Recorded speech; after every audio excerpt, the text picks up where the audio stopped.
আমি আজকে লতি দিয়ে চাপা শুটকি দিয়ে রান্না করব। এটা সবার পছন্দের একটা খাবার। এভাবে সবাই রান্না করে খেয়ে দেখবেন কত স্বাদ।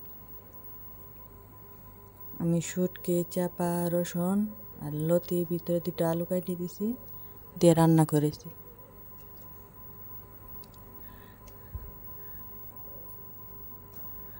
আমার মনে করেন সব কিছু দিয়ে আমি ঢেকে দিয়েছি।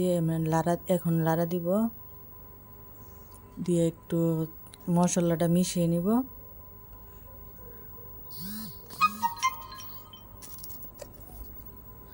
আমার ছেলে মেয়ে ঘুমাইছে, এই ফাঁকে আমার রান্না করতে হবে।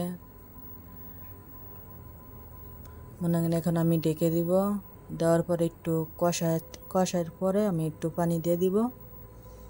দেওয়ার পরে মনে করেন আমার রান্নাটা পাশের চুলায় আমি আমার মেয়ের জন্য একটা পিঠা বাচ্চা আর ডিম বাচ্ছি, আমার মেয়েকে খেতে দেব।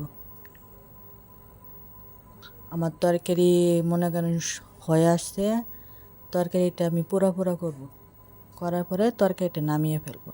এই যে আমার রান্না পুরা কমপ্লিট।